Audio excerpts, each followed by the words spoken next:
Little bit more Division S North America, ladies. RewinD against Perfect Gems. And well, today we have another best of 5, of course. And with an A, we get the typical NA meta. In comes the main tank. Uther is here. He hates Snowman and, well, has crazy blue eyes, as you can see in the portrait over here. And is, at least in North America, a main tank instead of a support. So, Ryokai on Jaina, we have Chaotic on Maiev. Who do you think on Ana? Ghost Dunk on Leo, and Fate on Uther. And over to the right side of the map, Perfect Gems with Unaverted on Hanzo, D-Rack on ETC, Valamar on Urel, PogX on Kalthas, and Weary Day on Malfurion. I feel like if you are a support, then every day is a weary day, because you're just frustrated that you have DPS that run in front of the tanks and try to suicide, and that you have to keep the entire kindergarten alive all game long. That's a huge problem. But, well, we'll see how it's going to work out. The funny thing for me is that we have again Kalthas, so PogX is going to try to get his PogX plays in right here. And yeah, Kalthas is something that they've already played a couple of times on this map in particular, and actually with great success.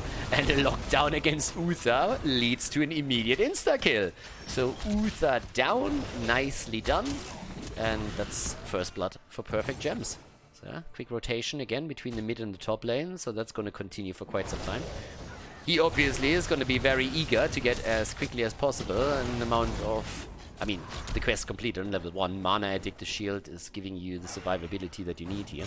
I don't think that we're going to see a huge amount of movements at the top lane. Oh, Jaina! Okay, I mean, that was not really... That was a weird move. I have no idea why Jaina is this far out. Is she actually surviving this? You're kidding, right? I don't know whose fail was bigger. Jaina's fail for moving alone this deep into the lane when she knows for certain that there's a rotation coming, or the fail of the red team to get the kill.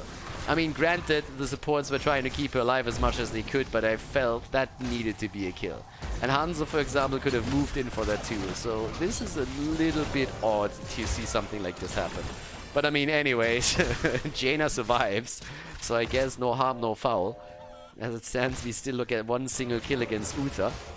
I have a double support here trying to keep the boys in play. It's a weird lineup anyways. I mean, you have the Maiev with Leo together at the front line, and then you have Uther too, so the own main damage is actually Jaina. Kalthas with 7 stacks thus far. Getting a few more camps is of course going to help him to increase that even more. We have now level 4, the Hand of Freedom in play. And, well, North America, they just love their Uther style. It's actually highly successful in NA too. I mean, it's one of the reasons why it gets always picked. NA is not only totally on board with the Uther main tank, which in Europe most of the time backfires. Actually, in Europe doesn't even get played anymore. If you see an Uther as the second support, then he's normally taking the off lane and not the main. Is it a kill? No. Yeah, they really want Jaina now. Yeah, but coming back to my point, in NA at least, the Uther setups are usually highly successful. That also was clutch. That could have been a kill, but it wasn't. He has 11 stacks now, so that's really good for PogX. Really nice stack amount as we're heading into the first shrine. So they should get this one soon. Camps are both taken at the top of the map, so we're going to have the Shaman camps making their play. Shrine is up, and it's time to go. Let's go, the paint train is coming, baby. Oh yeah. And the goat is already jumping in. Hoops first, trying to set something up. And well, talking about setting something up, yes! Power slide into gravity labs, old school. And the kill against Jaina is one of the rewards here. It's one of the plays that we've seen, when was it, like 2017 I want to say? We've seen it a lot actually in that year. ETC plus Kalthas, power slide into gravity labs, and then into damage. And it's a beautiful setup. And I mean, to an extent it still works, as you can tell on the map here. Still the level 7 talent, that especially on the NA side they really like to play, Sunfire Enchantment. But also, we have in Europe now seen a few players also pick that up. I think it's actually Crystal Gaming who played it just recently. So the level 7 talent is a bit more flexible lately, whereas most players in Europe still go for Flame Strike on level 7, but the talent that we see here is becoming a little bit more popular. 2 kills against 0 and perfect gems. They have the lead. They're even trying to go for another kill against Jaina. Need to be a bit careful right now with the double support. It's easy to keep them alive, and they might have dove in a little bit too deep. Unaverted nearly goes down. Down here. Wait, did someone actually proc that jump in front of the wall? You're fucking kidding me, right? Or did it not get procced at all? I'm going to give them the benefit of the doubt here and say that with this aggression up at the top, nobody actually gave vision on the Punisher. And not that someone messed it up. So probably they were just focused on keeping the target alive, aka Jaina. And that's why the Punisher didn't jump over, and then they were a little bit late to it, which is why they are losing a lot now. And with a lot, I mean they are actually losing the fort itself. Or are they? Yeah, there we go. Okay, fort down. That would have been a little bit weird, yeah. They were probably focused too much on the save on the hero. But yeah, let's go. So with this, we currently have Unaverted, and he nearly died. So he's still alive, he still made it. But it's about to get nasty, since level 10 abilities are going to turn up the heat for both teams a little bit. I'm still waiting for the Khaldor's choice. I'm so, like, I've seen so many Khaldors in NA right now, and then they go for, like, pyro shit. Kill against, at least Hanzo. And against Khaldors. Yeah, then they go for Pyroblast, and I'm kind of happy that every time I see it in Europe, we still get Phoenix, so it gives me hope in humanity. Even though I have to admit that lately, I don't know if it was on the NA server or on the European server, we had one game where Khaldor actually picked Pyroblast, and he actually got value out of it. I think he got 2 or 3 kills in the game that they would otherwise not have gotten, and it was kind of refreshing. Because most of the time when I see a Pyroblast being picked, I just immediately make sure that my wah wah sound is ready. Because let's face it, most of the time it doesn't really do anything. And yeah, it's just like, it pretty much kills a target that is more or less dead anyways, or it arrives too late, or there's a shield or something that negates it pretty much completely. But we had a game where I was like very pleasantly surprised because it was cool play. And there's Pyroblast again. So Pyroblast is in, also the Divine Storm on Uther. With level 10 abilities. Stakes are raised, baby. And now we go into the next objective, which is this time spawning in the middle of the map. Should actually be ready soon. Also the silence on Malfurion. It's kind of interesting. I feel NA plays it a bit more. Europe shifts between the two talents. I would say that in Europe it's still Tranquility that dominates on level 10 for Malfurion in this type of play. But at least on the European side you have a pretty big mix between the two talents depending on the situation and what you're running here. In this case though, just trying to get the silence through instead of having any kind of situation where you just give your team the sustain throughout the team fight, for example. Quest is nearly completed for Uther, by the way.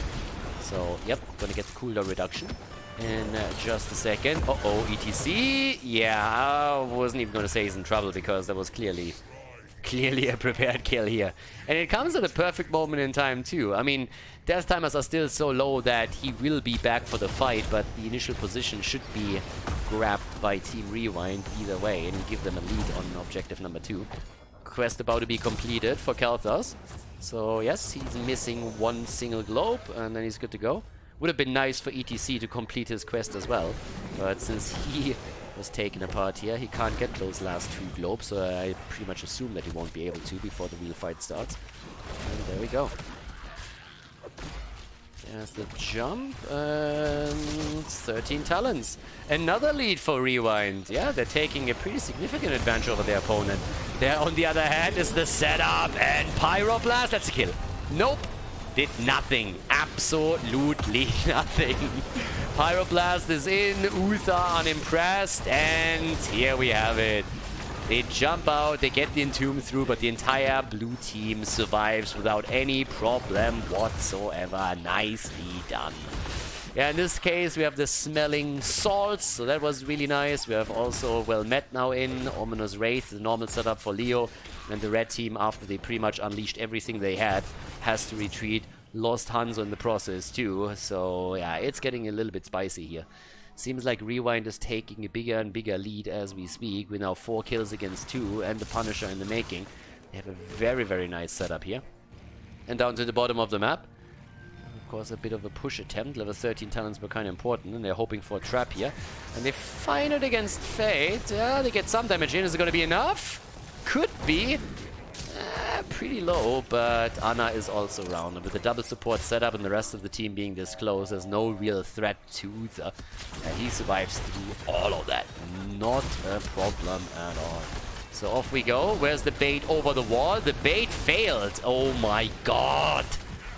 That's the stuff that I complain about in the amateur scene in Europe, but over here, it's losing them the wall too. A big problem for them. Red team is falling apart a little bit. They really need to get their shit together if they want to win this. Now they lose also Urel. The arrow of Hanzo is a bit too late. They're trying for the counter kill against Jaina. There's the random Ring of Frost that doesn't connect with anybody. Bit of a panic moment here for Ryokai, but also well-deserved one. He's nearly down, was nearly taken apart here. But as it stands, they lost a lot. The fort, on the other hand, has fallen at the bot lane. That's the only one, the one from previously, from the first Punisher. So even though they got something out of the Punisher, the blue team didn't walk away with a lot. They got the wall, they got the fountain, but they weren't able to take the fort down. But 5 kills against 2 give them at least a bit of a lead when it comes to the kill count. And on experience, they have now started to walk away with it too. Okay. Unaverted with a little bit of a math setup at the top. But not able to get the kill against Leo. Okay. There we go. They're starting to jump in. Fade. Everybody else is starting to rotate into the middle. Quests are about to be completed. Jaina is still a far cry away from completing her baseline, but at least the level 1 is now done. Yeah, and with level 16 talents, it's going to become also a lot more interesting, I think. Especially from the perspective of Khaldor. That's a nice setup, though. Yes, that should be a kill. And it is. So there's the kill against Uther. Nicely done. Good arrow. Great arrow. And...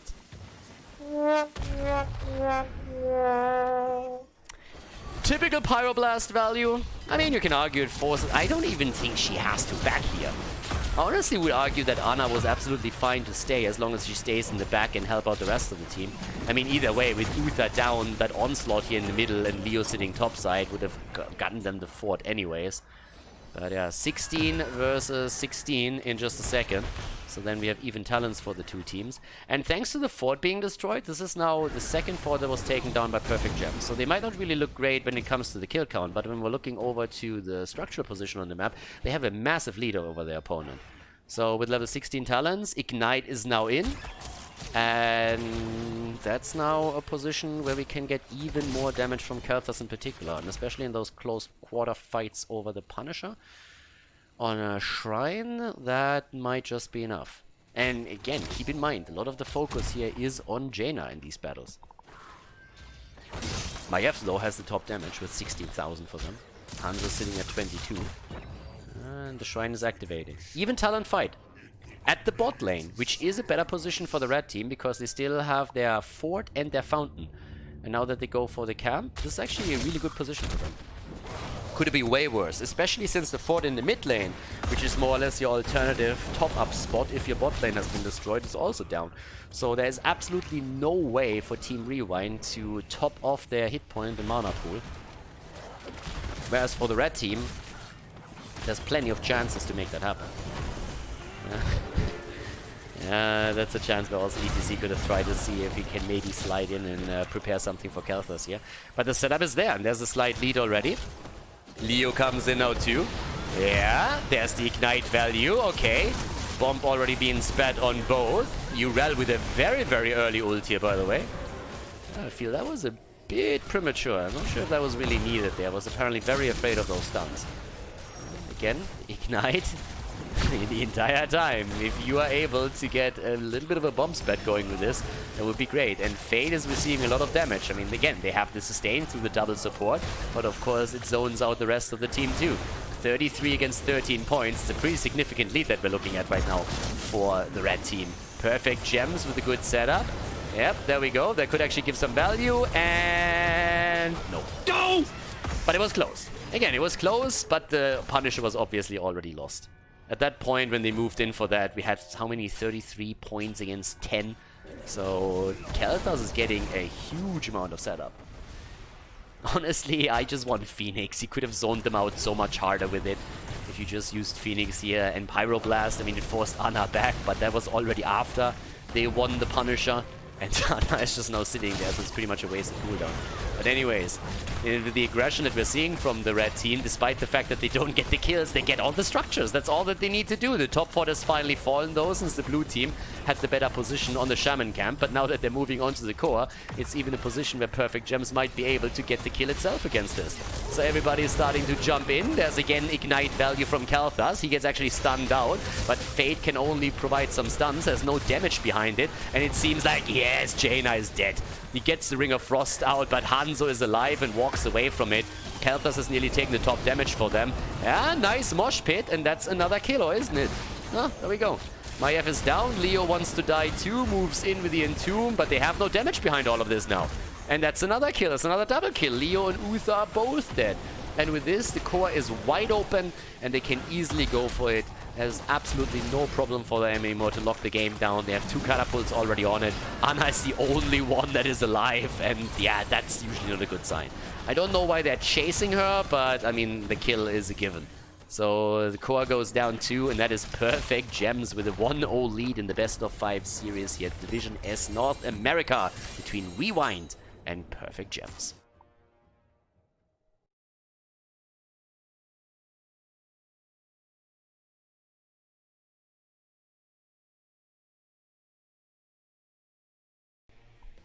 Game number 2, Team RewinD against Perfect Gems, and Cursed Hollow is our second map in Division S North America.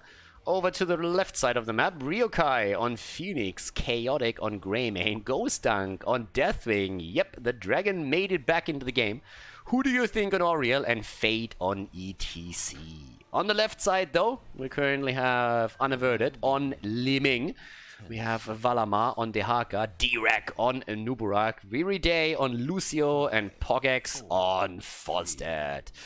Yeah, a lot of global heroes on the red team side.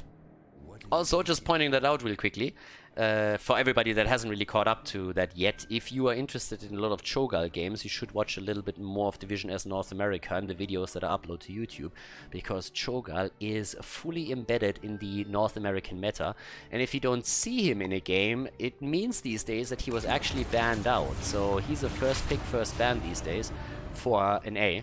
Deathwing, on the other hand, as you can see here, makes it through the draft every now and then.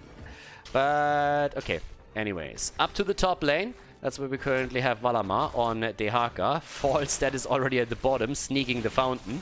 So, yep, nobody prevented that. It's a little bit of a cheesy setup. That's something that we don't really see all that much on Europe. One of the reasons is that you always, traditionally, get punished a little bit harder for this. But as it happens, Falstad was able to get away with it, so the fountain is down. That puts Phoenix into an awkward spot. Now, as a solo laner, he's obviously in the great position where he can now play around the shield mechanic. But if at any point he's receiving real damage, he's going to have a big problem because he won't have a fountain to deal with. Lucio up at the top is fighting actually with Oriel. One of those 1 versus 1s when nobody is ever going to die.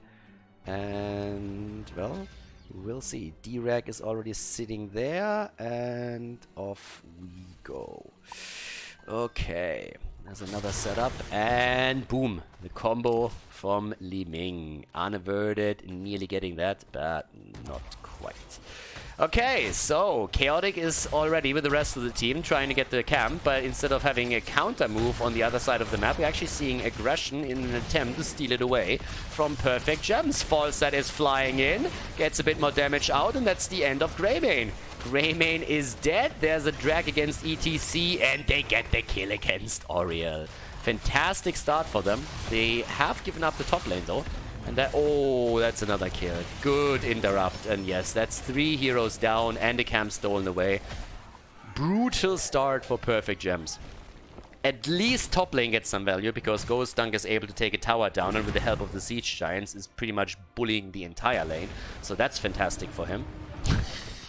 That wasn't in range, dude. I'm sorry, but yeah. That Molten Flame didn't really do anything here. That gate was down anyways. Bit of a weird build too, by the way. The Legion of Beetles. Yeah, that's an innate talent right there. So not something that you will see in Europe being played a whole lot. But okay, so Legion of Beetles it is. No Regeneration Master, no Carapace style that we have there. Instead, we're currently looking at level 4 talent. We're actually having still only a very, very small lead given the 3 kills. And that's mainly because Ghost Dunk got the experience up at the top and was also able to take some of those structures down. So that really mattered quite a lot. Phoenix is still fighting it out down here with Dehaka a little bit, but only the shields are gone. The fight over the first tribute is a bit different. Falstad is also in the middle. The 2 globals are trying to get a lot of value here. AKA, they're staying on lane for as long as they can before they have to move in. So the only objective of Perfect Gems is now to delay the grab of the tribute for as long as they can to give the 2 top laners a bit more value. And it's exactly what we're seeing. One after one, the waves are getting pushed down, but Oriel actually channels it through. Alright, they let it slide completely. It's a bit interesting. Instead, they're trying to go through the middle. I personally expected the rotation after a while from the 2 bot laners to the top, wait for level 7, and then take the first tribute with level 7. I think that was a really realistic play that they could have made here. Falstad again with Boomerang, so that he can get a little more side value with all of this for the soak. Even more beetles, leeching scarabs. Are you serious? NA is never going to cease to surprise me, ladies and gentlemen. Leeching scarabs for a Nubaraj. I mean, that is more of a quick match build than anything else, if you're honest here for just a second. But okay, so no aggressive stance from them, which I more or less understand with the lineup that they're currently building here. Yeah, the composition in and of itself was already a bit weird, but a beetle build in Division S is one of the last things that I really expected. But okay, we have also good vibrations and off the wall for Lucio.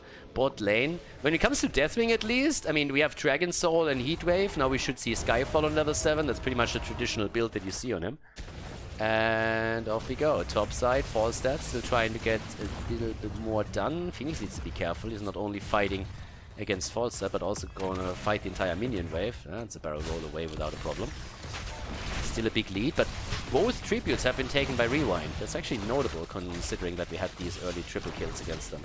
So yeah, RewinD with 2 tributes against 0. There's the engage into the fight. Entire level lead thanks to the globals now for Perfect Gems. On the macro level, they're definitely getting a lot done here. And no Skyfall. Death drop. Okay. Fair. Alright, didn't really expect that. Skyfall so far has pretty much one of the most consistent talents to be picked by Deathwing, but Ghost Dunk going into a different variation.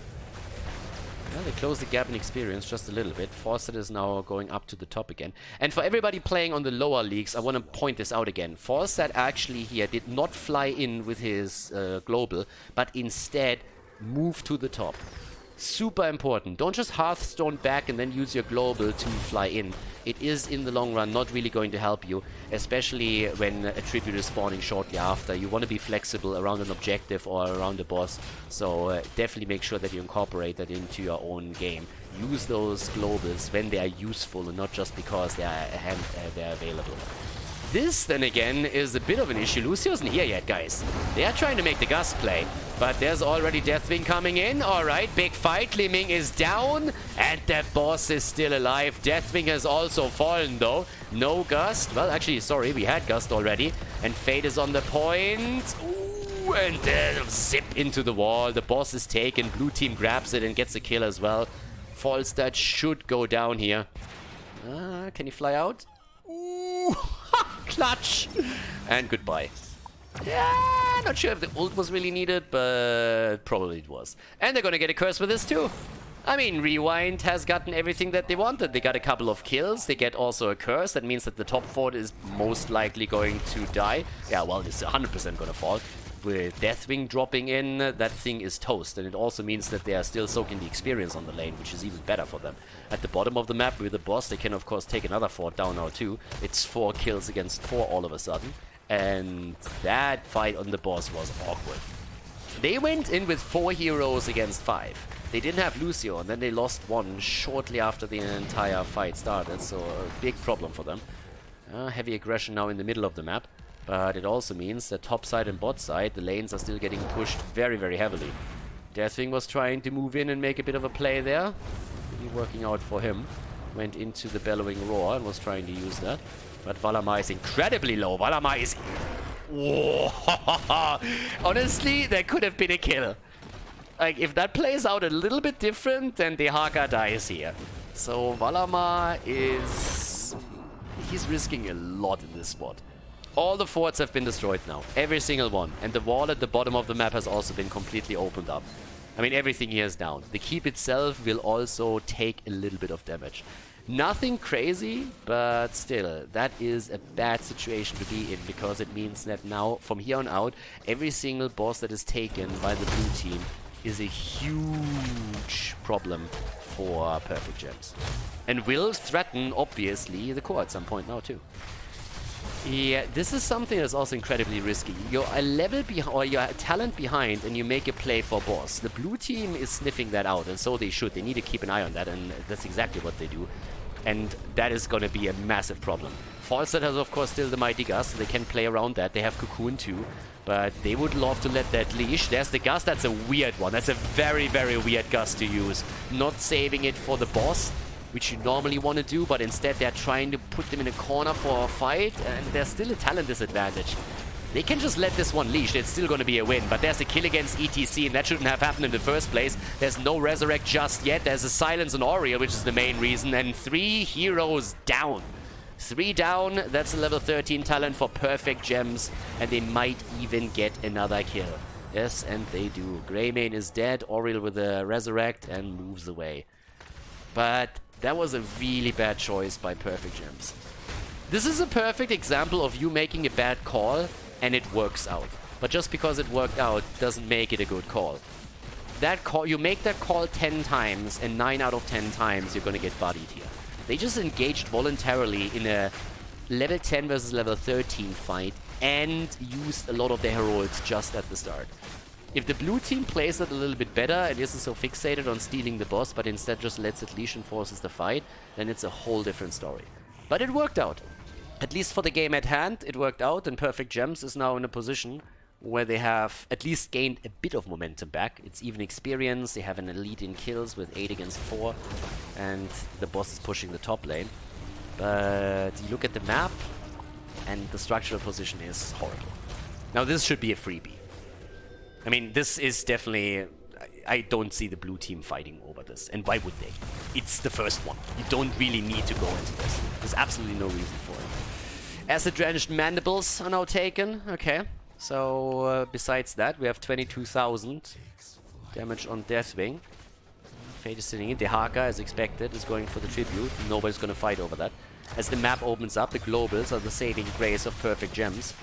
And they're trying to go for the ETC kill again, and this is a stun setup. And yes, Deathwing comes in. Deathwing to the rescue, but Phoenix is down. And he might not be the only one who dies here. Bellowing Roar could be used, but they don't even have to. It's a 5 versus 4 anyways. Molten Flame to burn the wave down. But up at the top, there's already where another Siege Giant camp is pushing. But as you can tell, Perfect Gems, they really want this fort. They're going in aggressively. Moshpit gets interrupted instantly. I mean, instantly. ETC didn't even have time to shake his ass a little bit. Goes down right away. Greymane falls too. So these fights are not really looking good for Team RewinD. They were in a great position earlier after they won the fight at the boss. It's a little bit of a back and forth though, if we're honest about it, because initially it was the red team, of course, that took that lead thanks to them getting the triple kill at the hard camp. Now 38,000 damage for Li Ming. Level 16 talents. He actually went Beatles. You're fucking with me, right?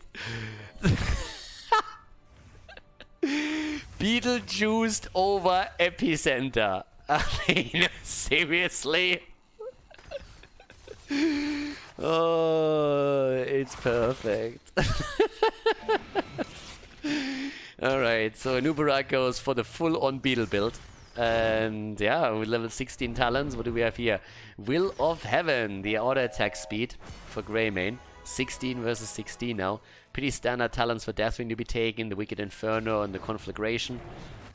Ah, but everybody is dancing around the boss already and having a look at that.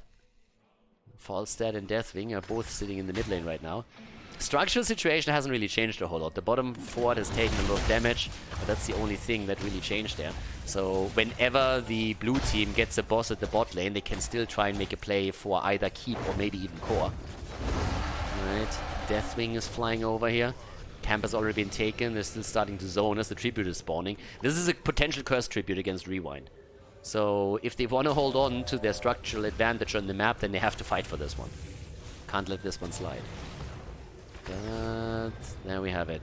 Poke, poke, poke. They're trying to zone this, and I mean, Falstad is already on the way again. Yep, off we go. Falstad still trying to defend the mid lane a little bit. Unaverted already on the channel.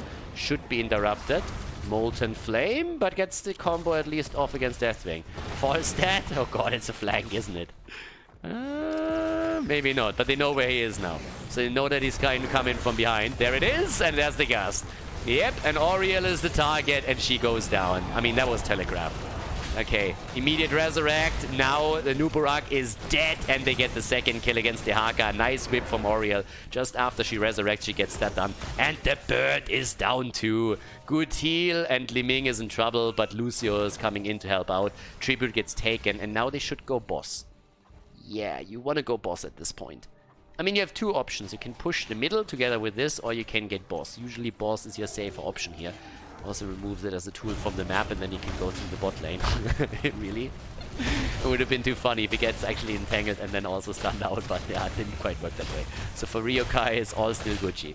He soaks the damage, they go straight in, and now they can try and push the bot lane a little bit. Up to the top, that's a 30-second setup. So in theory, they could move topside and also get the second boss. That would definitely work for them as well. What about the camp down here? Yeah, that's still 50 seconds, but yes. So this keep should be gone.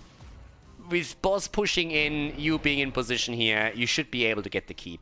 And in theory, again, you could have gone for the top lane, and you could have just taken the boss there as well. But if you want to ensure that the keep really falls, then this is, of course, a play to make. And there we have it. 2 catapults already in the back. We have 14 minutes in. Shouldn't really be an issue at all. They still need to poke against it a little bit. The boss is soaking most of the damage. Yeah, that's already down. If they want to take the keep, they have to be a little bit more aggressive here.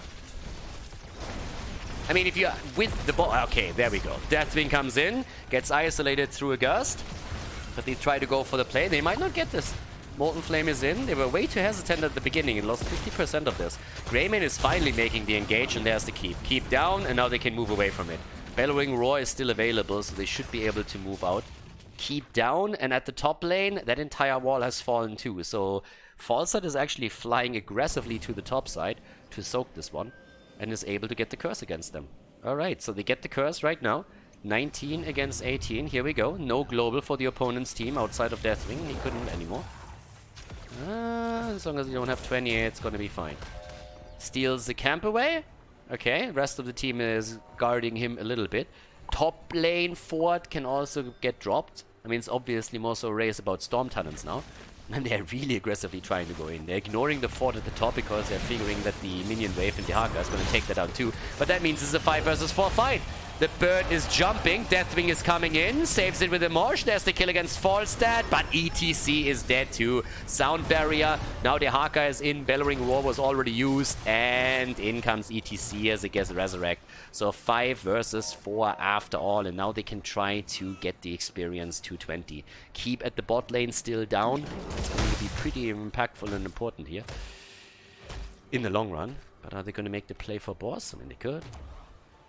There's RewinD, yeah, Repulsion, House Party, and they're already waiting for it. Keep in mind, this is a 5 versus 4. If they don't get the... Oh my god, they missed everything here. Yeah, Fate gets attacked, the Beetle is down, and off we go. So a staggered death, and now boss is up for grabs. Unless Li Ming gets like insane reset setup. This is pretty much a done deal. Boss can be taken down already. We have the Destroyer's Rampage, Shield of Hope, and it's a 5 versus 3 right now. Yeah, they can literally force that fight. The Haka has a death wish. He's trying to burrow away here, but there's the slide and there's the kill. The Haka is down. They're still in a choke point, but still a 5 versus 3. Falstad is back now. Of course, he still has the Gust, but unless he gets a perfect setup, that Gust is not going to do a whole lot for them. And level 10 abilities are now coming back too, and in the case of Oriel, that matters a lot, because no matter if they get a kill or not, they can still resurrect. So boss is going to be taken, and then they can push to the top lane a little bit. Molten Flame, boss grabbed. ETC hasn't made a choice yet. It's always one of these setups when you're threatening to go Deathmosh. Let's take another camp away, or at least they try. false set is... This is the one thing for the red team. I mean, I talked about this at the beginning already. You want to exploit the globals as much as you can now. The map has opened up, and that's where you can get global value. But now that we have camps taken all over the place, this is of course another play for Keith. This time there's no minion waves with this, because the top lane has been pushed out previously. But this is going to do a little bit of damage. They're jumping in for this one. The boss obviously super impactful 18 minutes into the game. Has really scaled hard. And there's the combo, and that's a little bit of free damage, but the second keep is down. Perfect gems, they are in trouble, guys. Team RewinD has a shot at equalizing the score and going into game number 3 on an even footing with their opponent. Deathwing already flying in, scorching the earth here as the shield is falling and the boss is still up. Liming is down, and this is about to be the end of it. Yeah. Beetle build for Nubarak, not really doing a whole lot for him. In comes ETC, but he's about to die. Resurrect is up, but the core is also falling, so that's the next problem right there. Dehaka is already down, ETC is coming back, Falset is dead, and that is game. That's game right there. Perfect Gems goes down in flames as Team RewinD takes the victory on Cursed Hollow and equalizes the score in the series.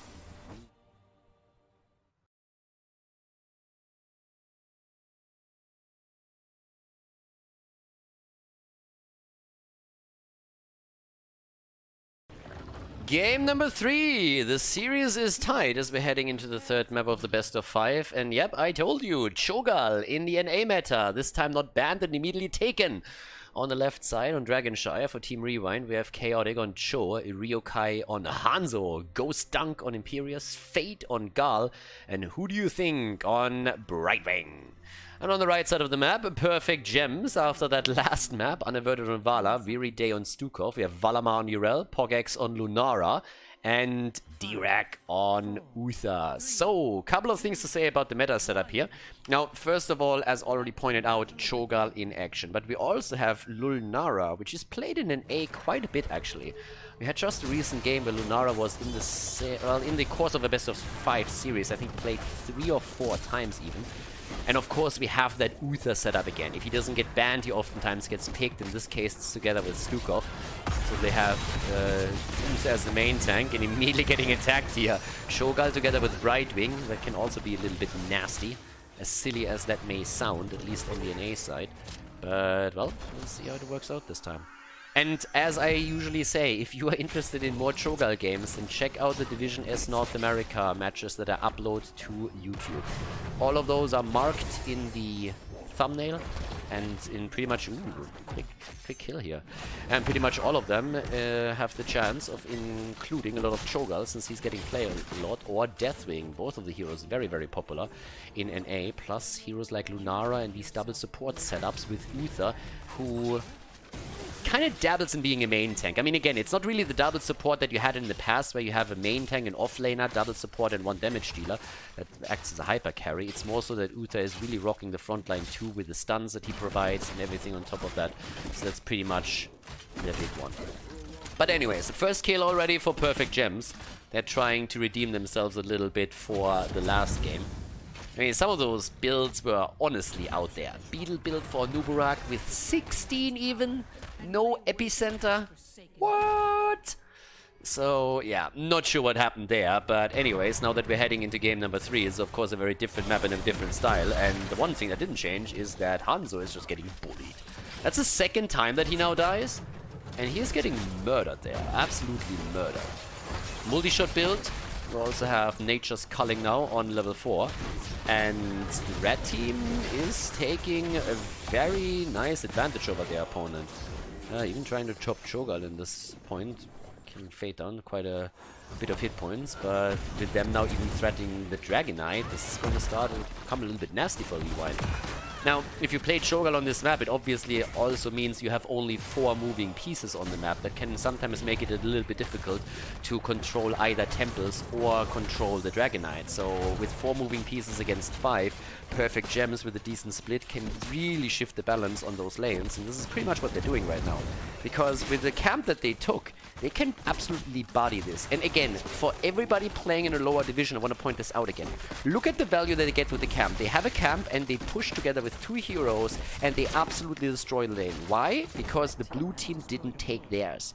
Usually when you look at the European scene, you have exchanges where both teams go for their camp and then they meet in the middle and the value is negated. But in the early stages, if you set a camp up, you force the opponent to react to another position on the map and you push still with 1 or 2 heroes topside, you get mad value out of it, which is exactly what we just saw.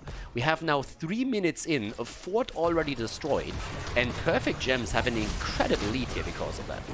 So the fight still continues, but we're looking at a level lead, more or less. We have a a fort destroyed at the top lane, and they are starting to just poke Cho'Gall into oblivion too.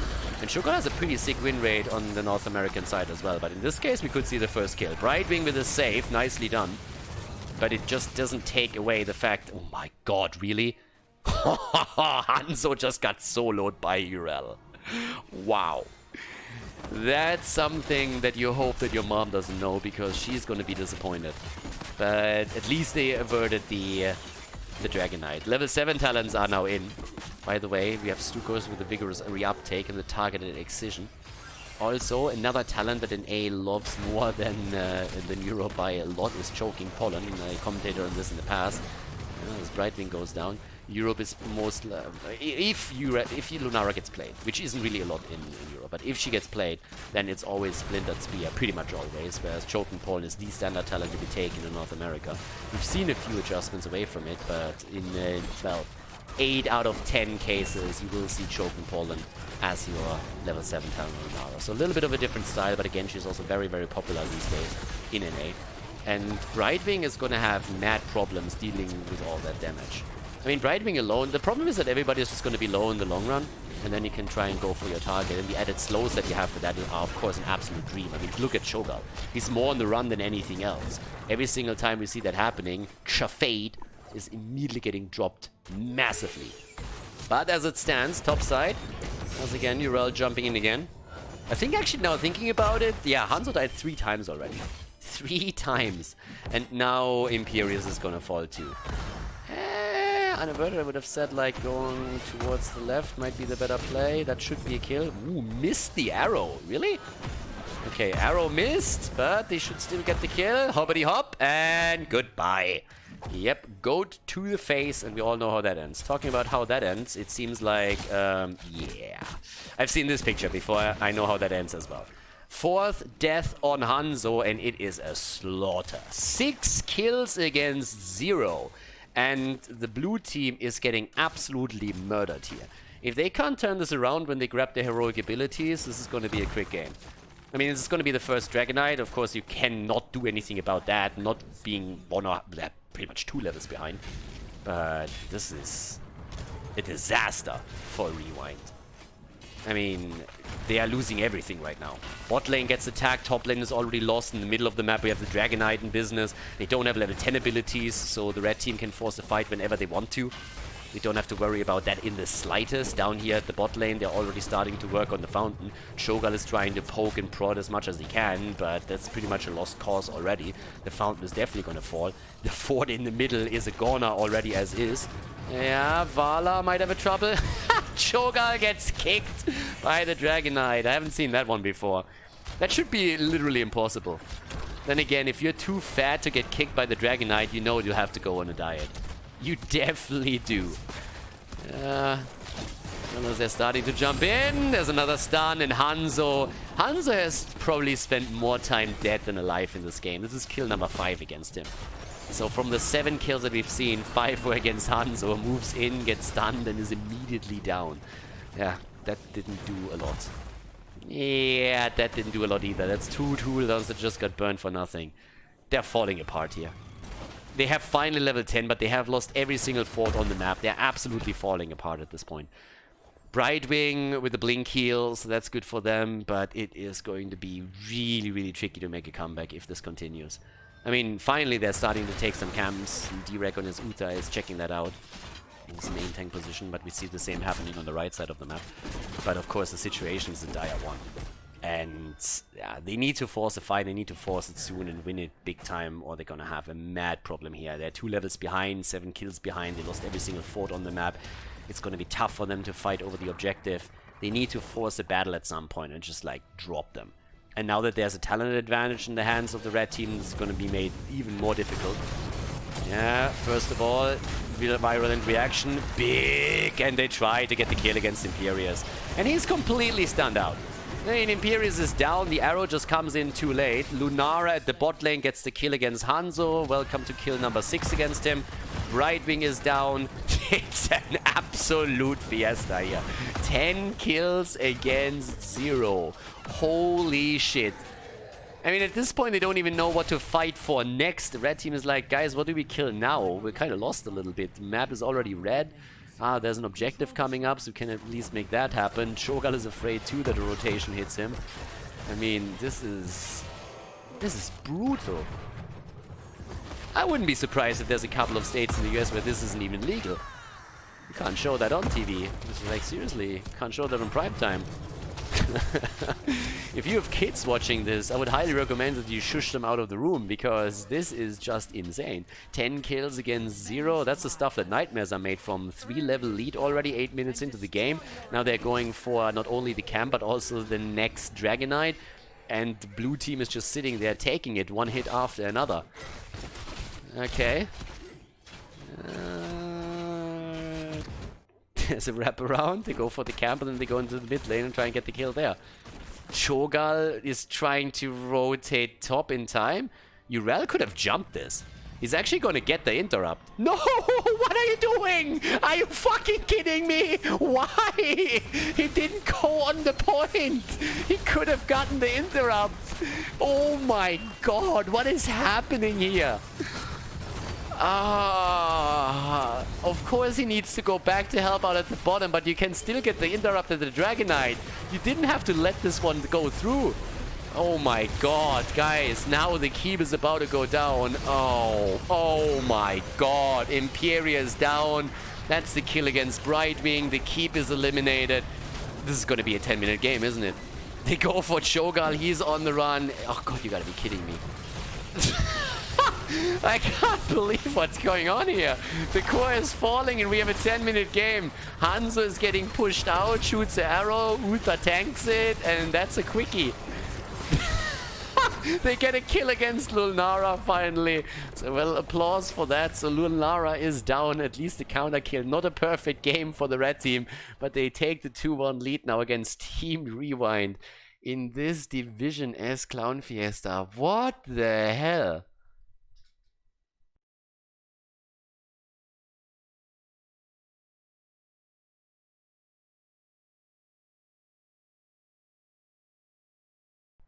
Game number 4, ladies and gentlemen. Let's go. After the fiesta that we saw on the last map, I'm a bit curious to see if RewinD can recover, because that was an ass-kicking if I ever saw one. I mean, holy hell.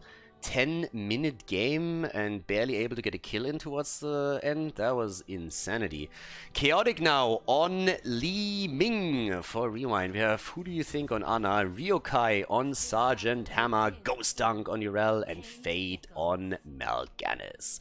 And over to the right side, Perfect Gems that have obviously a lot of momentum now after the last game. Unaverted on Greymane, Valamar on Deathwing, Pogex on Kalthas, Viridae on Malfurion, and D-Rack on Johanna. And off to the races we go.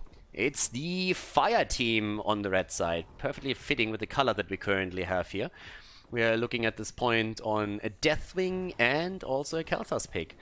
And yeah. Ambush on level 1 for Sergeant Hammer.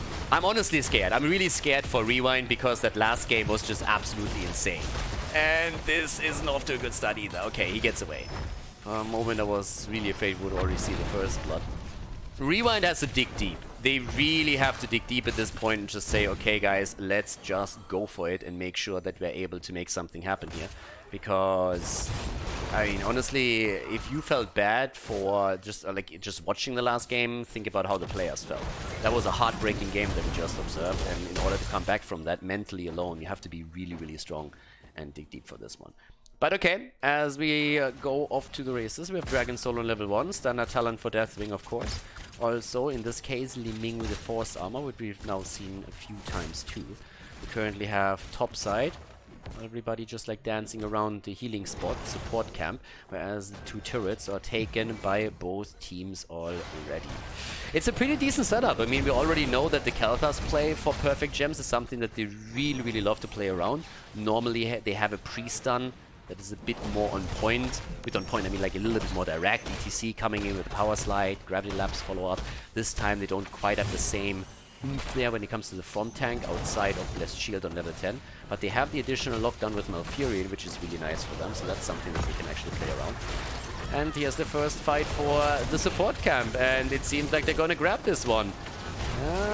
Urel was trying to steal it and jumped out.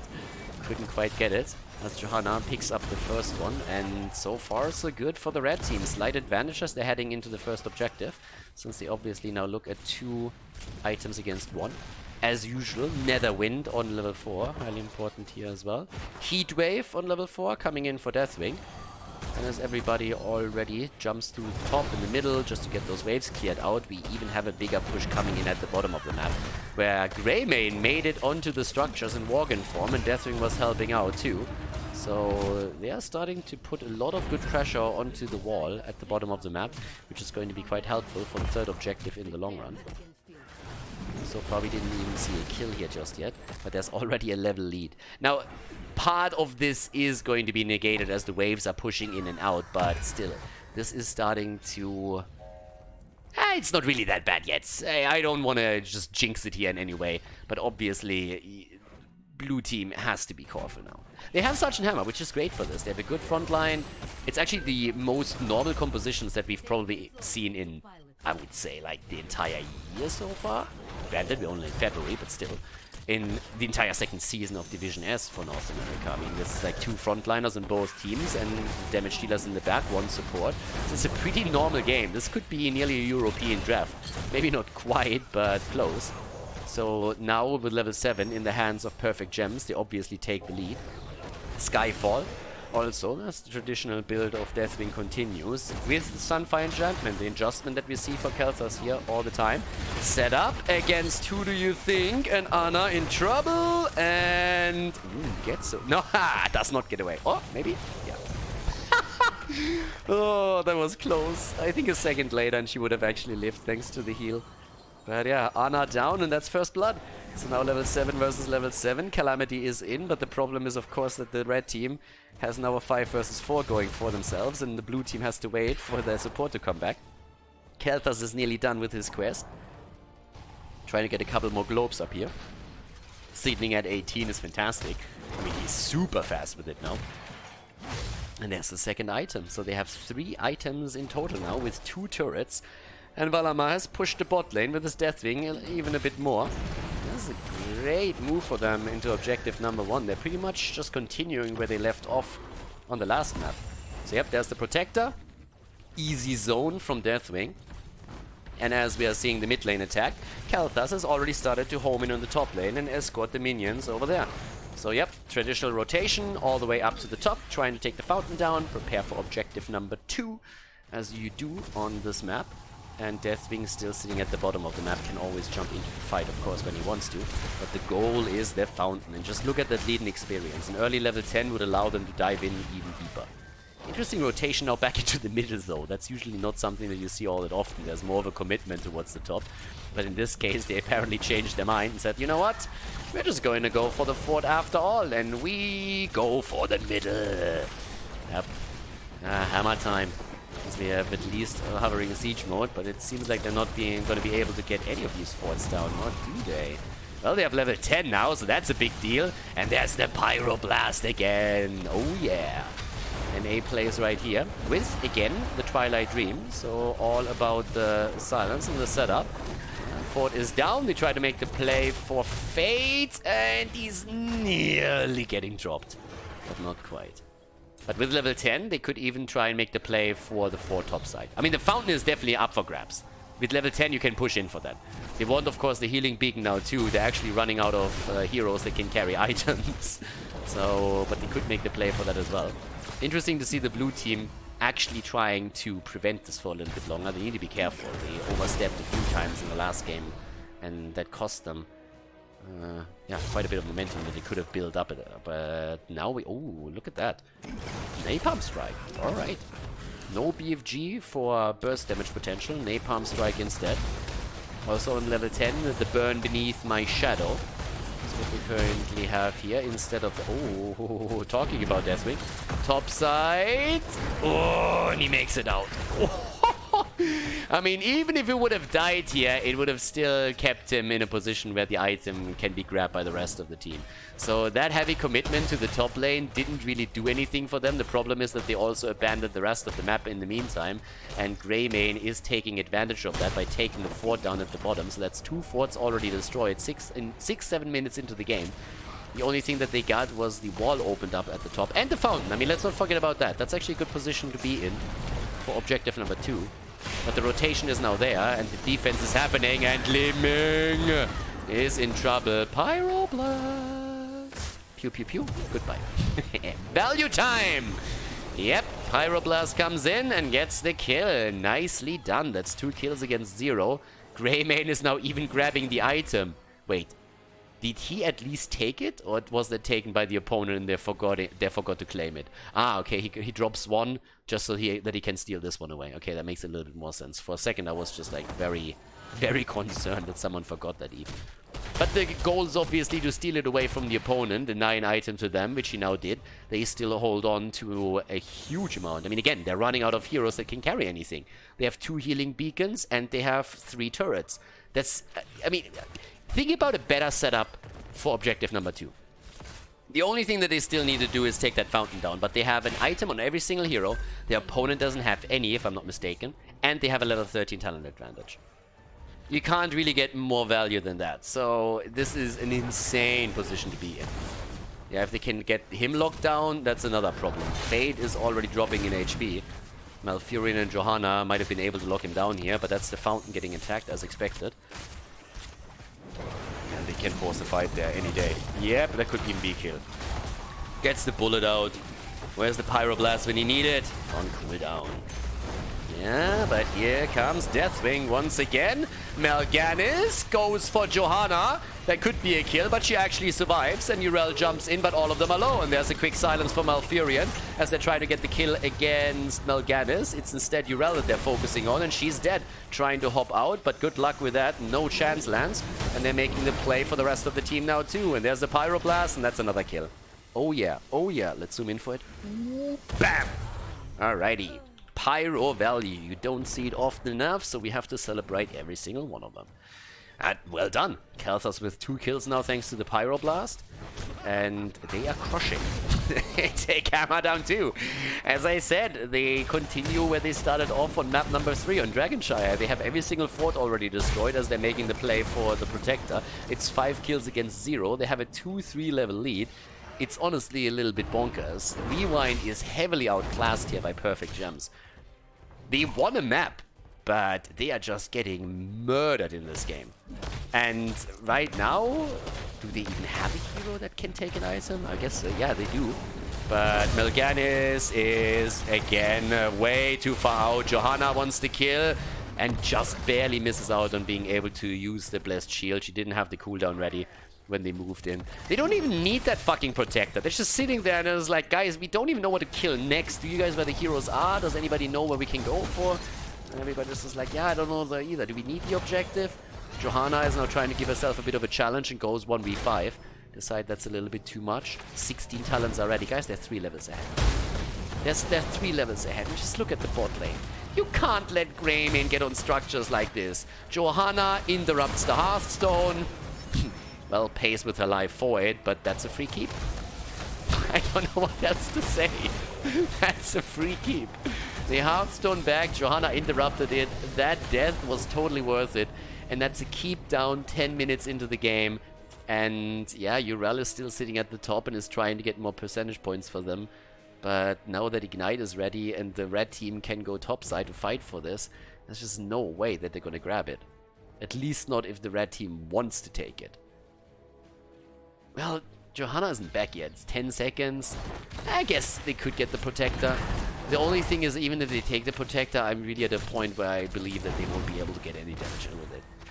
but it's insane. No matter what happens with the Protector, they won't be able to get a key. Let's just put it like that. There's another turret at the bottom that they couldn't take. They took the camp, but they can't take the turret, so they have to wait for Johanna to come back because they are just running out of heroes that can take items. And now the attempt to move down to the bottom of the map, but they're already attempting to flank, aren't they? Yeah, look at this. Look where Khaldor is. The most aggressive Khaldor setup you could possibly wait for. Tried to go for the Pyroblast, but the target was of course dead before that even became a thing. Only short cooldown reset. 2 heroes are down. Greymane is dealing with the Protectors. The rest of them is trying to get Li Ming. She wants to go for the kill, and it's not happening either. Another Pyroblast, another kill. That's the third, and goodbye. Oh, no! Alright. Illusionist, baby. Preventing the kill. Yeah, preventing the kill, but it was close. On the damage side, what did we get with this? Oh, yes! Now another Protector about to be taken down. 26,000 damage from Deathwing. He knows how to use fire. Burn it with fire. Burn it before it lays eggs. And that's him down. They make the play. They don't even know who to kill first here. They try to go for Hammer. They can't. Are they going to try and go for Core here and end it early? Like, I honestly don't know anymore what's happening. This is such a weird series. The first 2 games were normal. I swear to God, we had 2 normal games. The game 1, game 2 were fairly normal. 4 NA. Different meta again. But then all of a sudden game 3 happens and it turns into a full-on fiesta. I mean, game 3 was crazy. And now you look at game 4 and it's more of the same. So the blue team, I mean, the blue team is fighting back a little bit harder here for sure, but still, it is very, very similar. They make the play for Khaldor. There's another attempt at getting a kill. Ana is down. That's 8 kills against 1. Hammer is dead too. They kill Mal'Ganis. They go for the rest of the team, and they're just absolutely brutalizing them. Someone call the police, guys, because the blue team is getting murdered. There's a crime in progress here, and nobody seems to care. It's honestly concerning. So now that we have 10 kills against 1 and nearly level 20 for them, guys, they're nearly 5 levels ahead. 5 fucking levels. Like, look at this. They're just dancing around the core. We are 13 minutes in on Volskaya Foundry. Yeah, maybe Khaldor finally dies, but Li Ming is dead. And now Pyroblast kill. Now Urel goes. Please end it. Please end it. Don't make them suffer any longer. Show some mercy. And they do. Perfect gems. They're being gentlemen here. They take the game. The 3-1 lead against Team RewinD in one of the most brutal series I've seen in a while. GG and well played by Perfect Gems as they just annihilate their opponent here in Division S.